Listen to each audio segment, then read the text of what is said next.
తాకట్లో ఉన్న మీ బంగారాన్ని విడిపించి ఆ రోజు ఆన్లైన్ రేటుకి కొంటాం. Sharma gold company. వాగర్థావివ సంపృక్తౌ వాగర్థ ప్రతిపత్తయే జగతః పితరౌ వందే పార్వతీ పరమేశ్వరౌ. ఆదిత్యాయ చ సోమాయ మంగళాయ బుధాయ చ గురు శుక్ర శనిభ్యశ్చ రాహవే కేతవే నమః. శృంగేరి జగద్గురు పీఠాధిపతులకి, కంచి పీఠాధిపతులకి నమస్కారములు తెలియచేసుకుంటూ కార్యక్రమాన్ని ప్రారంభిద్దాం. జూలై నెల 16వ తారీఖు నుంచి 31వ తారీఖు వరకు ద్వాదశ రాశుల వారికి సంబంధించినటువంటి శుభ అశుభ ఫలితాలు, ఏ రోజుల్లో మానసికంగా ఆనందంగా ఉంటారు, ఏ రోజుల్లో అసంతృప్తి ఆందోళనతో ఉంటారు, అలాగే ఏ రోజుల్లో ఖర్చులు ఎక్కువగా ఉంటాయి, ఏ రోజుల్లో ఆదాయ మార్గాలు ఎక్కువగా ఉంటాయి, ఉద్యోగ సమస్యలు, ఇలాంటి వివరాల గురించి క్లుప్తముగా తెలియజేసే ప్రయత్నం చేస్తాను. కాబట్టి వీక్షించేటువంటి ప్రేక్షకులకి చిన్న గమనిక, మీరు మీ యొక్క జన్మ నక్షత్రం ఏదైతే ఉంటుందో ఆ నక్షత్రం ప్రకారం ఉన్నటువంటి రాశినే మీరు పరిగణనలోకి తీసుకోవాలి.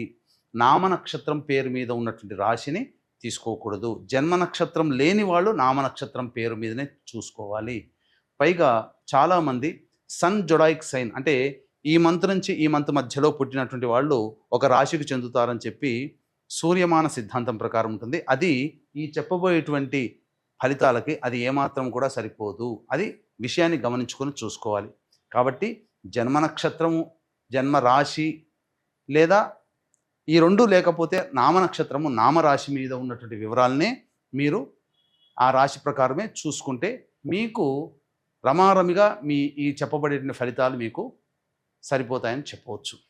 ఇక కార్యక్రమంలోకి బయలుదేరదాం. జూలై 16వ తారీఖు నుంచి 31వ తారీఖు వరకు వృశ్చిక రాశిలో జన్మించినటువంటి వారికి ఏ విధంగా ఉండబోతుందో తెలుసుకునే ప్రయత్నం చేద్దాం. ప్రధానంగా ఈ యొక్క వృశ్చిక రాశిలో జన్మించినటువంటి వారికి శుక్రుడు అనుకూలంగా లేడు. కాబట్టి ఈ మాసం వరకు 16 నుంచి 31వ తారీఖు వరకు, మ్యాక్సిమం 27వ తారీఖు వరకు జాగ్రత్తలు పాటించండి. భాగస్వామ్యంలో వ్యాపారస్తుల మధ్య కానీ లేదా జీవిత భాగస్వామితో కానీ కొంత అనవసరమైన పొరపచ్చాలు వచ్చే అవకాశం. ఇది కావాలని కాదు, ఏదో ఒక సందర్భంలో వాగ్వివాదాలు చోటు చేసుకోవడం, అనవసరంగా నిందించుకోవడం కానీ, లేకపోతే అప్రయత్నంగానైనా కానీ మాటలు పెరగడం, తద్వారా బంధము ఇబ్బంది పడే అవకాశం ఉంటుంది. కాబట్టి జాగ్రత్తలు పాటించండి.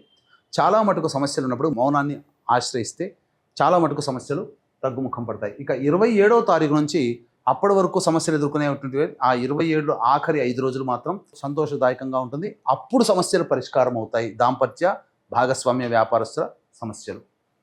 ఇక గురువు అనుకూలంగా లేని కారణం చేత ధనపరమైనటువంటి నిర్ణయాల విషయంలో జాగ్రత్తలు పాటించండి. కీలకమైన అడుగులు వేస్తారు కాబట్టి జాగ్రత్తలు పాటించండి. ఇక రవి కూడాను అనుకూలంగా లేని కారణం చేత ముఖ్యంగా దూర ప్రాంత ప్రయాణం చేసే అవకాశం ఉంటుంది. కావున జాగ్రత్తలు పాటించండి. అధికారుల యొక్క ఆగ్రహానికి గురయ్యే అవకాశము ఈ రవి సంచార ప్రభావం. అలాగే బుధుడు కూడా అనుకూలంగా లేడు కాబట్టి పెట్టుబడులు పెట్టడానికి ఇది ఏమాత్రం సమయం మంచిది కాదు. అలాగే ఈ సంబంధించినటువంటి ధనాన్ని అప్పుగా ఇవ్వడం కూడా మంచిది కాదని చెప్పవచ్చు. స్టాక్ మార్కెట్స్లో ఉన్న వాళ్ళు పెట్టుబడులు పెట్టకపోవడమే చాలా మేలు అనేటువంటి విషయం గమనించుకోవాలి. ఇక కుజుడు, కేతువు ప్రధానంగా ఈ వృశ్చిక రాశి వారికి కుజకేతు గ్రహ ప్రభావం కూడా అనగా దశమ కుజు యొక్క ప్రభావము ఇతరులతో అనవసరమైనటువంటి వాగ్వివాదాలు కలుగుతాయి. మీలో కోపం అధికంగా వస్తుంది. కేతు చేసేటువంటిది ఏ నిర్ణయాన్ని సరిగ్గా తీసుకోలేకపోవడం, ప్రతి నిర్ణయంలో కూడా ముందడుగు వెనకడుగు అన్నట్టుగా ఉంటుంది తప్ప ఒక సక్రమంగా వేయలేకపోవడం అనేటువంటిది జరుగుతుంది. ఇక 29వ తారీఖు నుంచి కుజుడు అనుకూలంగా ఉన్నటువంటి కారణం చేత ఆఖరి 3 రోజుల్లో కుజుని యొక్క ప్రభావం వలన మీరు ఏదైతే సంకల్పం చేస్తున్నారో ఈ మాసంలో జరగాలని 29 తర్వాత వాటికి సంబంధించినటువంటి కదలిక ఏర్పడుతుంది. కొంతవరకు మీరు ప్రాస్పరిటీలోనే ఉంటారని చెప్పవచ్చు. ఇక అర్ధాష్టమ రాహువు అలాగే శని వక్రీకరించినటువంటి కారణం చేత అర్ధాష్టమ శని దోష ప్రభావం, ఈ కారణం చేత కొంత ఇబ్బందికర పరిస్థితులు అని చెప్పొచ్చు. ఏ తర్వాత చెప్పొచ్చేది ఏమిటంటే అన్ని గ్రహాలు కూడా వృశ్చిక రాశి వారికి కర్కాటక సింహరాశిలో లాగానే శుక్రుడు ఎలాగో అనుకూలంగా లేడు, గురువు అనుకూలంగా లేడు, రవి బుధులు, కుజకేతువులు, రాహువు, శని, అసలు ఏ గ్రహాలు కూడా వృశ్చిక రాశి వారికి అంత అనుకూలంగా ఈ సంచారము కనబడటం లేదు. ముఖ్యంగా శని రాహువు చేరినటువంటి కారణం చేత పిశాచ యోగ ప్రభావం కలన తల్లిగారి ఆరోగ్యం పట్ల శ్రద్ధ వహించాలి. వాహనాన్ని నడిపేటప్పుడు వృశ్చిక రాశి వారు జాగ్రత్తలు పాటించాలి. ఇది గమనించాల్సినటువంటి అంశం. కాబట్టి జాగ్రత్తగా ఉండండి. చెప్పినటువంటి పరిహారాలు చక్కగా చేసుకోండి. దైవానికి దగ్గరగా ఉండి పరిహారాలు చేసుకుంటే ఇంకా మేలని విషయాన్ని గమనించుకోవాలి. ఇక ఈ రాశిలో జన్మించినటువంటి మహిళలు ప్రధానంగా మీ గౌరవ మర్యాదలకి ఇబ్బంది కలిగే సంఘటనలు చోటు చేసుకుంటాయి. ఇప్పటి వరకు మిమ్మల్ని గౌరవంగా చూసినటువంటి వాళ్ళు చికాకుతో ఉండడం, మిమ్మల్ని ఈసడించుకోవడం కానీ, చిన్న చూపు చూడడం కానీ జరుగుతుంది. మనకు బాగా దగ్గర వాళ్ళులే అని చెప్పి డబ్బులు అప్పు ఇచ్చి ఉంటారు ఇదివరకు, కానీ ఆ డబ్బులు తిరిగి రాకుండా ఉండడం, బంధువులు మిత్రులే మోహం చాటేయడం, మీకు దూరంగా ఉండడం కాస్త మిమ్మల్ని బాధ పెడుతుంది. ఈ సమయంలో కాలం అనుకూలంగా లేదు కాబట్టి ఎవరికి వాగ్దాన రూపం కానీ డబ్బు రూపంలో కానీ అప్పు ఇవ్వకండి. జాగ్రత్తగా ఉండండి. ఇక ఈ రాశిలో జన్మించినటువంటి మహిళలకి ప్రధానంగా గర్భ సంబంధమైనటువంటి ధారణ సందర్భంగా మంచి శుభవార్త వింటారు. సంతానం కోసం ఎదురు చూసే వాళ్ళకి మంచి సంతానం కలుగుతుంది. ఇక ఈ రాశిలో జన్మించినటువంటి విద్యార్థినులకి కష్టతరంగా ఉంటుంది. కోరుకున్నటువంటి సంస్థలు లభించాలనంటే కాస్త ఎక్కువగా శ్రమ చేయాల్సినటువంటి పరిస్థితి. కాబట్టి దైవానుగ్రహాన్ని పొందే ప్రయత్నం చేయండి. ఇక వివాహ సంబంధమైనటువంటి విషయాల్లో జాగ్రత్తలు పాటించండి. ఆచితూచి స్పందించి నిర్ణయం తీసుకోండి. ఎందుకంటే భవిష్యత్ అంతా ఇప్పుడు సమయం అనుకూలంగా లేదు కాబట్టి భవిష్యత్తు యోగదాయకంగా ఉండాలి. కాబట్టి ఈ యొక్క నిర్ణయాలు తీసుకునేటప్పుడు పెద్దల సహాయ సహకారాలు తీసుకోండి. ఇక రోజువారీ దినచర్యల్లో భాగంగా 16వ తారీఖు నుంచి 31వ తారీఖు వరకు ఎలా ఉండబోతుందనే విషయం తెలుసుకున్నట్లయితే 16, 17 తేదీల్లో మీ ఆరోగ్యం పట్ల శ్రద్ధ వహించాల్సినటువంటి పరిస్థితి. ఇక వృధా కాలయాపన జరుగుతుంది. అనవసరమైన ఖర్చులు పెరుగుతాయి కాబట్టి జాగ్రత్తలు పాటించండి. 18, 19, 20, 21, 22 ఈ తేదీలలో ఇతరుల నుంచి రావాల్సినటువంటి సహాయ సహకారాలు లభించడం, తద్వారా మీకున్నటువంటి పనులను చక్కబెట్టుకుంటారు. విందులు వినోదాల్లో సంతోషంగా పాల్గొంటారు. ఖర్చుకు మించిన ఆదాయం లభించడం ఆనందదాయకంగా ఉంటుంది. అన్ని విధాలుగా శుభముగా ఉంటారని చెప్పవచ్చు. ఇక వీక్షించేటువంటి ప్రేక్షకులు కూడా కాశీ విశ్వేశ్వరుని యొక్క ఆజ్ఞ మేర కాశీ క్షేత్రంలో ఉండడం జరుగుతుంది. గురువారము అమావాస్య కలిగినటువంటి పునరోసు కలిగినటువంటి 24వ తేదీన ఆ రోజున తండ్రి వైపు 3 తరాలు, తల్లి వైపు 3 తరాల్లో మరణించిన వారి ఆత్మతృప్తి కోసం, ఎందుకంటే ఎక్కడ పిండ ప్రదానం జరిగినా ఈ యొక్క దేవతలు తీసుకుని వెళ్ళి ఆ భాగాన్ని ఇస్తారు. కానీ కాశీక్షేత్రంలో జరుగుతున్నప్పుడు సాక్షాత్తు పితృదేవతలే ఆ ఫలితాన్ని తీసుకుంటారు. కాబట్టి అవకాశం ఉన్న వాళ్ళు బ్రాహ్మణుని కర్తగా పెట్టి పిండ ప్రదాన కార్యక్రమం, తర్పణాది కార్యక్రమాలు చేయించడం జరుగుతుంది. అలాగే రాత్రిపూట అమావాస్య పుష్యమి నక్షత్రం కలిసినటువంటి అద్భుతమైన రోజు గురు అమావాస్య.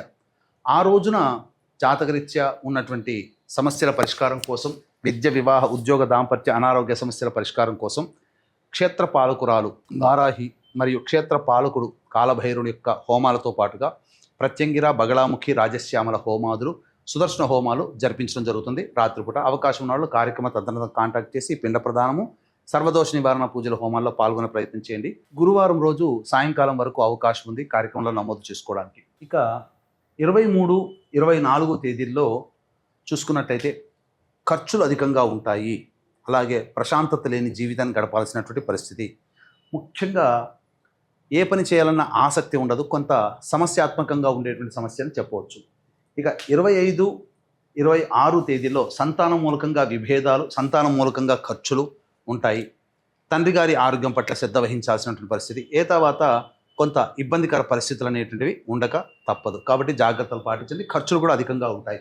27, 28, 29, 30, 31 ఈ 5 రోజుల్లో ఆనందకరంగా జీవితాన్ని గడుపుతారు.